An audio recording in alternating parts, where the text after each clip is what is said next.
Okay, so this is the exterior of the Model 3. One of the oddest thing that people sort of hard to grab this way. The door is actually designed for the left-hand user. Yay, lefties! I'm not a lefty, but as you can see, it is actually actuated. So let's go over some of the dimensions that is not covered in the spec sheet of the Model 3 delivery documents. So I got a little... Okay, so this is the trunk. It can be opened with the car is unlocked with a switch right here next to the camera. The switch opens the trunk and it opens up. It's not a hatch. And let's get the measurements of the openings. A second. So, I think very important to figure out the openings is about 19 inches in terms of height, and the width is, let's see, roughly 42 inches, and then the depth of the trunk runs at 40 and a half. You want to be inside the trim pieces. What's also interesting that there's a hidden compartment underneath that's very useful, and it is at 26 and a half inches wide, and so I'm going to use a ruler. Runs at 17 inches long width, and then the depth is about a foot, 12 inches. So it's actually not an insignificant space. Let me show you, which you can't find in other non-EVs, I guess. This is my first EV, just as a disclaimer. I have not owned an EV, driven an EV, owned a hybrid, test-driven a hybrid. I only test-driven a hybrid before. So this is the first non-traditional vehicle I have. And inside, this is the front license plate bracket. So it's a license plate bracket. On the other side is just the double-sided tape. Tape it on. I don't like how the card looks, so I did not have it. So this is actually an additional chunk of space in addition to what it is inside a very spacious trunk. Back seat.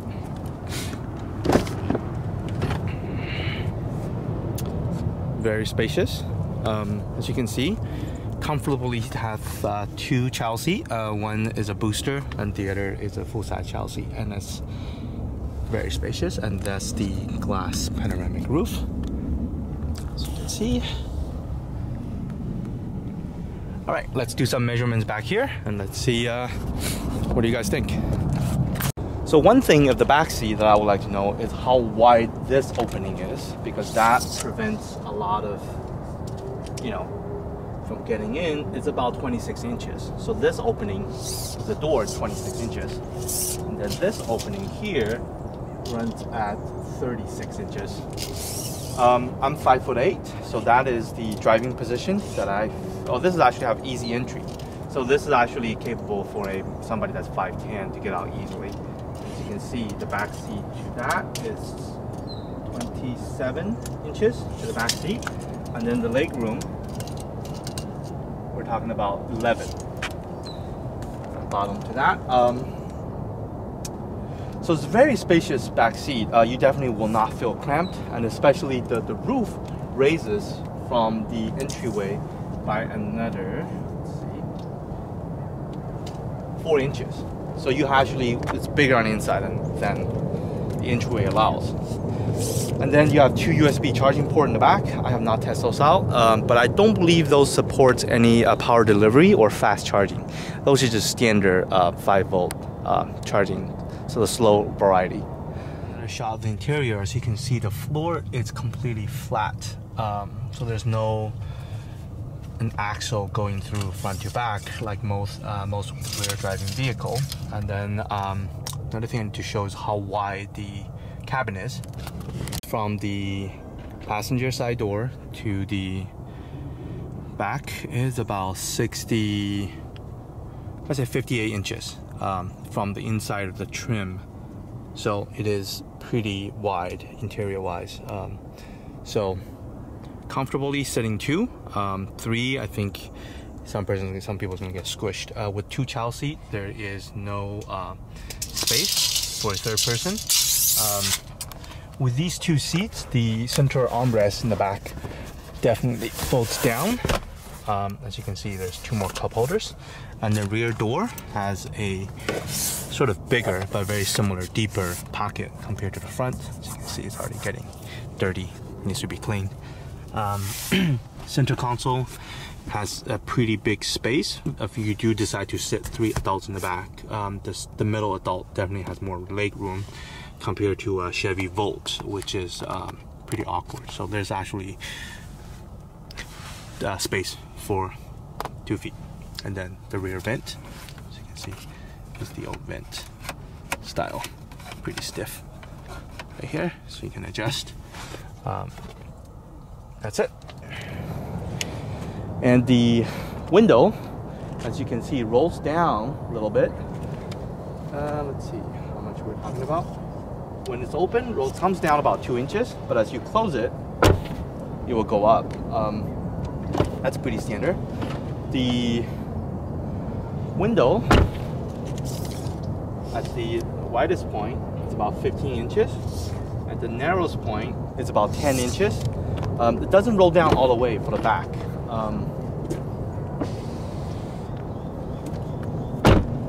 At the lowest point, it presents an opening about 8.5 to 8 inches. Depends on, as you can see, it's sloped. So that's how much the rear will lower. And let's look at the front, driver's side.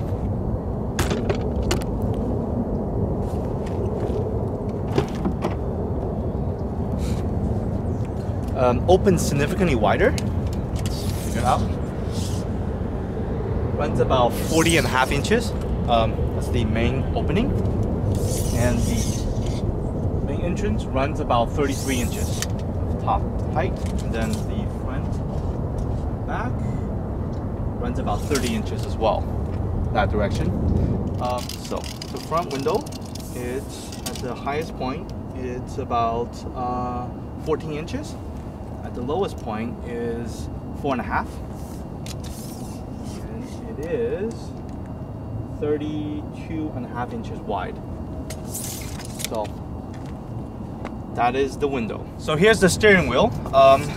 It is about 13.5 inches in terms of vertical length, diameter. It's actually pretty square. So it's actually 13 and 3/4 inches in terms of diameter of the steering wheel. The thickness runs about 1.25 inch. Measure this direction, and then this way you can see it's about 1.75 inches. So it's a pretty nice little stiff steering wheel. I kind of like it a lot. So the front can only be opened via the phone app or the screen control. So let's open it and look at that. I wish there's a way to open this from the outside, but there isn't. So it sort of reduces the usability a little bit. The AC is on because the car is on. And let's look at this opening here. It's a little irregular shape. On the low front, it's right now 22, and then 30, 31. That's the width. The length, the widest point is about 22. Actually, let's measure from here, the usable. I don't care about how the shape of the door is. It's 18.5. And then this is about 19.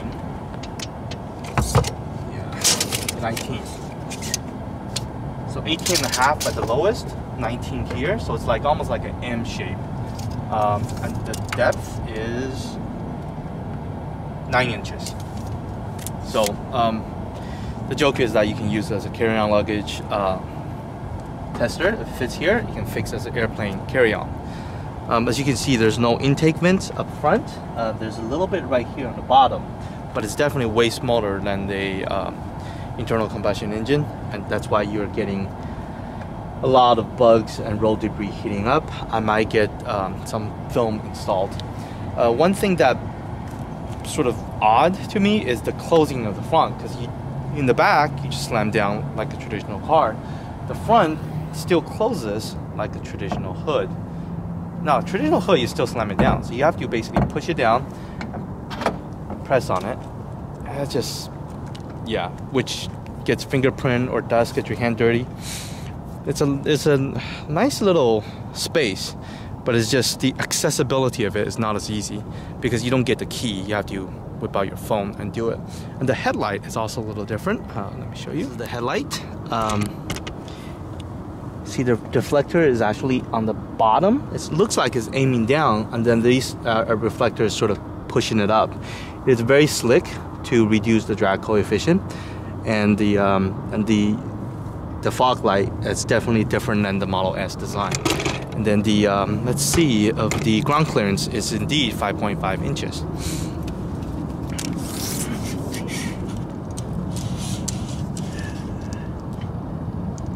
Feels a little bit more than that. Feels like you got 9 inches of clearance up front.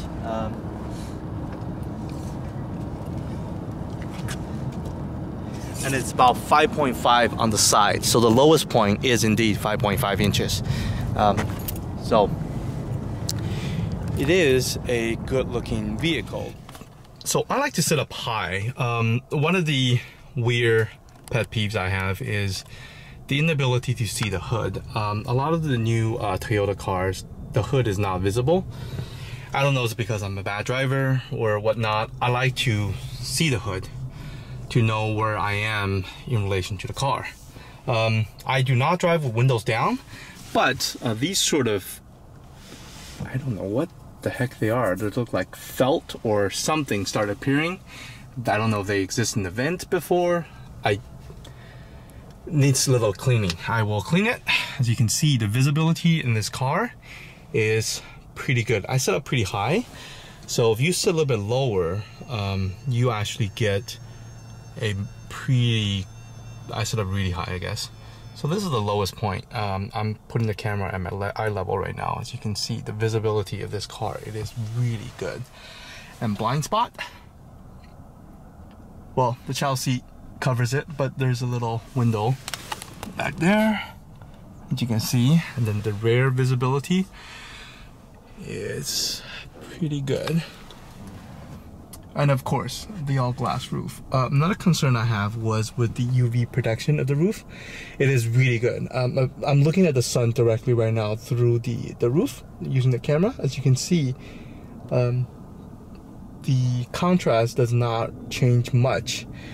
So you can definitely don't have to worry about getting sunburned inside this vehicle with the glass roof. That's one of the concerns I have. Tesla logo, the steering dial.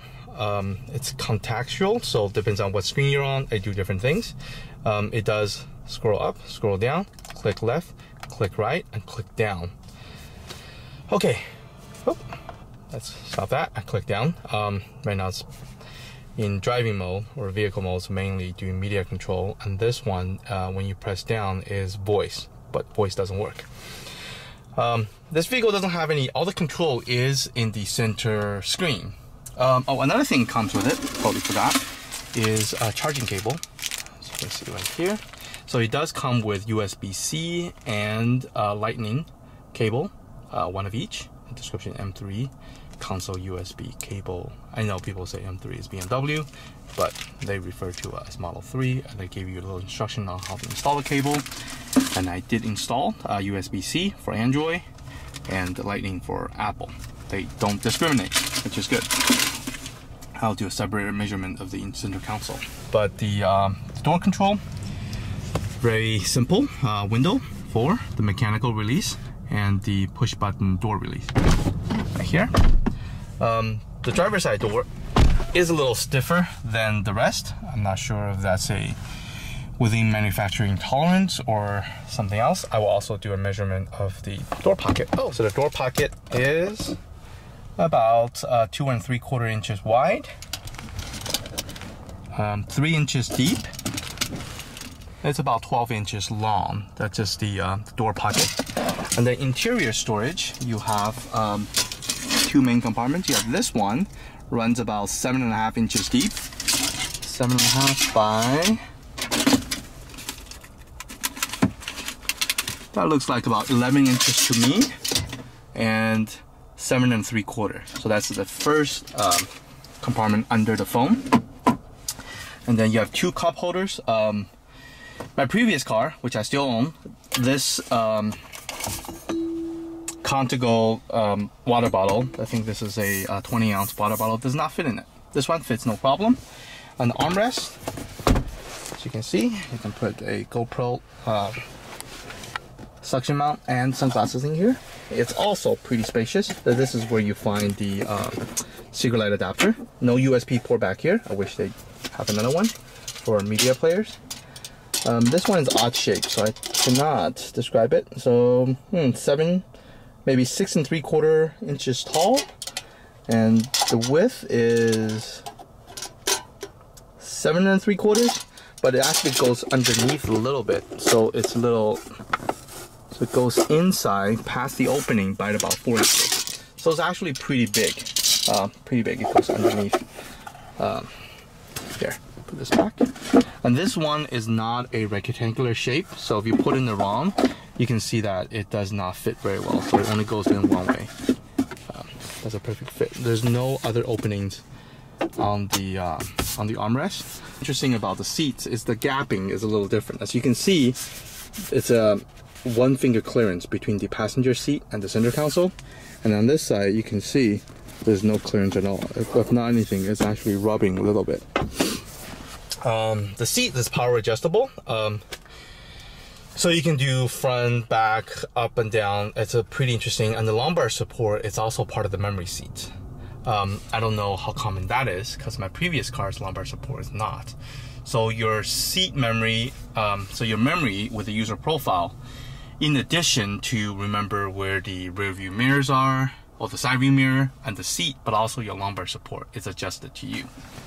Other than that, let's see how big this thing is. Oh, look, I see how many. It's about 13 inches wide. Maybe 7 inches deep. And then the height is actually very narrow. It's hard to measure, but about maybe 6 inches. So it's not that big. Definitely enough for a few pamphlets of, and the opening is from the screen.